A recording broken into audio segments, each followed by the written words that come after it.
حضرت عمر فاروق رضی اللہ تعالیٰ عنہ کے بارے میں امام ابن جوزی نے لکھا ہے کہ رات کو نا گھر کے اندر بیٹھے بیٹھے اچانک رو پڑے حضرت عمر. 62 سال عمر ہے, خلافت کے آخری ایام چل رہے ہیں, تو رو پڑے ایسے ہی گھر میں بلا وجہ ہی. آپ کی اہلیہ نے, زوجہ نے بیٹے کو اٹھایا, فرمایا پتہ کرو تمہارے باپ کو کیا مسئلہ ہے, کہیں کوئی تکلیف تو نہیں, درد تو نہیں, صاحبزادے آئے. ابا جی کیا بات ہے؟ فرمایا اماں کو بلاؤ.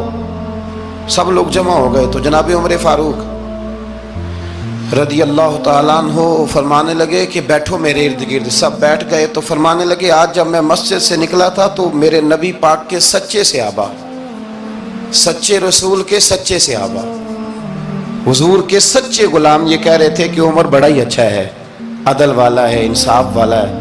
تو ابا جی اس میں رونے والی کیا بات ہے؟ تو فرمانے لگے ڈر یہ لگتا ہے کہ باہر تو میں اچھا تھا, کہیں گھر میں تو نہیں کوتاہیاں کرتا رہا. میری بات پہ توجہ کرنا. کہیں گھر میں آپ باتیں سن لیں تو شاید جتنی میں کرتا ہوں دوسرا کاری کوئی نہ سکے, لیکن جب عمل کے راستے پہ ہم نکلتے ہیں تو وہ مسدود ہے, وہ بند ہے. عمل کس نے کرنا ہے؟ آپ کوئی آیت پڑھیں تو یہاں غلطی نکالنے والے 20 لوگ مل جائیں گے, 20 لوگ, لیکن اس آیت پہ عمل کرنے والے کتنے ملیں گے؟ تو حضرت عمر فاروق رو رہے تھے, کہنے لگے کہیں تمہارے حقوق تو نہیں پامال کرتا رہا. تو آپ کی اہلیہ نے جب سنا تو وہ کہنے لگی عمر مجھے تو بڑا پرانا شکوہ ہے, آپ کا جاہ و جلال اتنا تھا میں بات نہیں کر سکی. عمر تم نے سارا دن مسجد میں گزار دیا اور ساری رات نقاب اوڑھ کے مدینے کی گلیوں میں گزار دی, میں تو زندگی کی کوئی خوشی دیکھ ہی نہیں سکی. چاہ تو میرے اندر بھی تھے نا کہ میرا شوہر کچھ گھڑیاں بیٹھتا, کہیں مجھے لے کے جاتا, تو میں تو کچھ نہیں دیکھا, مجھے بڑا شکوہ ہے. تو حضرت عمر کہنے لگے چل اللہ کی رضا کے لیے معاف کر دے. بھئی معافی بیوی سے نہیں مانگی جا رہی, معافی اپنی غلطی کی مانگی جا رہی. یہ سمجھ لیں, بیوی کے لیے تو خاوند کا بہت بڑا مقام ہے نا, لیکن یہاں غلطی کس بات کی ہے؟ اپنی کمزوری پر غلطی کا اعتراف کر کے معذرت کا سوال کیا جا رہا ہے. تو حضرت عمر کہنے لگے معاف کر دے. تو اہلیہ کہنے لگی میں نہیں معاف کرتی, میری شرط پوری کریں. فرمایا وہ کیا؟ فرمانے لگی قیامت میں جب اللہ آپ کے لیے جنت کا حکم دے گا تو آپ میری سفارش کریں گے اللہ کی بارگاہ میں؟ سفارش کریں گے کہ یا اللہ مجھے کپڑے دھو کے دیتی تھی, میری عزت کی حفاظت کرتی تھی, میرے بستر کو پاک رکھتی تھی, کہیں گے؟ تو حضرت عمر فرمانے لگے تیرے ساتھ وعدہ رہا, رب نے اگر عمر کو اپنے فضل, اپنے کرم اور اپنے محبوب کے صدقے جنت دی تو عمر تیرے بغیر جنت میں نہیں جائے گا. عمل کا رستہ, عمل کا رستہ. دیکھیں نا, 2 دفعہ استاد بات کرتا ہے, 2 دفعہ, اور کوئی زیادہ, ایک تو ہے نا کہ ایم اے اور جناب ایم ایڈ اور ایم فل اور پھر پی ایچ ڈی قسم کا استاد. ایک وہ جو matric P T C teacher ہے نا, وہ 2 دفعہ اسٹوڈنٹ کو کام کہے تو تیسری دفعہ وہ ناراض ہو جاتا ہے, کہتا ہے میں 2 دفعہ کہا ہے. بچے کو آپ 2 دفعہ کہتے ہیں اور اگر تیسری دفعہ کہنا پڑے تو غصہ آتا ہے نہیں آتا؟ بھئی تو نے اتنی دفعہ کہا تو سمجھ نہیں رہا بات کو. اور اگر اللہ کریم قرآن مجید میں سینکڑوں دفعہ کہے نماز پڑھو, سینکڑوں دفعہ, اور یہ بہانے کر رہا ہے, یہ بھی پروگرام بنا رہا ہے, پھر کہتا ہے میں بے چین رہتا ہوں, میں بے قرار رہتا ہوں. عمل کا رستہ اس کو اختیار کریں, آپ سکون میں رہیں گے. بد عمل آدمی اور بے عمل آدمی یہ ہمیشہ پریشان رہتے ہیں, ہمیشہ. عمل کریں, توبہ کریں تو پھر بدل جائیں, پھر تبدیلی آئے. اور یہ کوئی مشکل کام نہیں, جو بدلنے والے تھے وہ بدل گئے. بڑا کچھ کرتے تھے پر پھر وہ لوگ بدل گئے. حضرت فضالہ رضی اللہ تعالیٰ عنہ کہتے ہیں کہ میں بڑا دلدادہ تھا عورتوں کا, اور میرا ماحول یہ تھا کہ میں قتل بھی کر لیتا تھا معاذ اللہ, چوری بھی کر لیتا تھا, اور رات میری طبیعت تھی معاذ اللہ نئی سے نئی عورت کے پاس جانا. کہتے ہیں ابو جہل نے اعلان کیا کہ جو نبی پاک علیہ السلام کا سر اقدس معاذ اللہ کاٹ کے لائے گا, نقل کفر, کفر نہ باشد, 100 سرخ اونٹ انعام ملے گا. تو میں نے ارادہ کر لیا کہ میں بہت سارا انعام حاصل کروں گا. قرآن مجید میں نا اللہ فرماتا ہے کہ بہت سارے لوگ ایسے ہیں جنہیں اگر میں رزق میں کشادگی دے دوں, زیادہ پیسے دے دوں, فرمایا باغی ہو جائیں, وہ سرکش ہو جائیں. یہ بہت سارے لوگوں کو جو اللہ تبارک و تعالیٰ اعتدال میں رکھتا ہے تو یہ ان کے لیے بہتر ہے. ہر بندہ دولت کے ہوتے ہوئے نیک ہو سکتا تو یہ اللہ اگر رکھتا ہے نا اعتدال میں تو شکر کرے اللہ کا، ورنہ تو لوگ عیاشیاں کریں، پتہ نہیں کیا کچھ کر گزرے۔ تو حضرت فضالہ کہتے ہیں کہ میں نے خنجر تیار کیا اور میں نے بغل میں اس کو چھپایا، اوپر میں نے چادر اوڑھ لی۔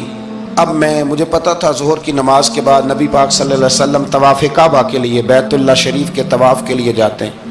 کہتے ہیں میں بھی اس طرف بڑھا، رستے میں نا وہ خاتون جس کے گھر میں نے رات آنا تھا، میں نے دروازے پہ دستک دی، میں نے کہا کہ تیار رہنا، تیار رہنا، آج میں بڑے پیسے لے کے آؤں گا۔ اسے میں نے یہ کہا اور پھر میں چلا گیا بیت اللہ شریف کا طواف کرنے۔ کہتے ہیں اللہ کے محبوب بھی طواف کر رہے تھے تو میں نے بھی طواف شروع کر دیا۔ ارادہ یہ تھا کہ جہاں نبی پاک علیہ السلام میرے قریب سے گزریں گے تو موقع پا کر میں حضور کے جسم اقدس پر خنجر کھونپ دوں گا اور معاذ اللہ شہید کر دوں گا۔ کہتے ہیں حضور ایک دفعہ بھی میرے پاس سے گزرے تو میں ہمت نہ کر سکا، دوسری دفعہ بھی پاس سے گزرے تو میں ہمت نہ کر سکا، تیسری دفعہ بھی گزرے تو میں ہمت۔ نبی کریم صلی اللہ علیہ وسلم 2-3 دفعہ گزرے تو فرماتے ہیں کہ مجھے موقع نہ ملا، اس لیے کہ حضور فرماتے ہیں اللہ نے روب کے ساتھ میری مدد فرمائی، دشمن پر میرا روب طاری ہو جاتا ہے۔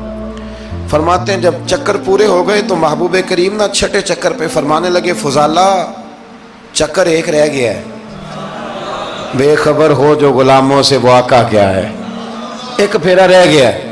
کہتے طواف مکمل ہو گیا تو محبوب میرے قریب آئے، فرمایا وہ کام کرتے کیوں نہیں جس کے لیے آئے تھے؟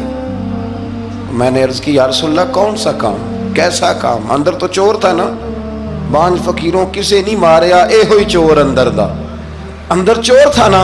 کہتے ہیں حضور نے مجھے کندھے سے پکڑ کے ہلایا، فرمایا کرتے کیوں نہیں؟ جب حضور نے ہلایا تو وہ خنجر بھی پیروں میں گرا اور میں بھی رسول اللہ کے پیروں میں گر گیا۔ میں نے کہا حضور مجھے کلمہ پڑھا دیں۔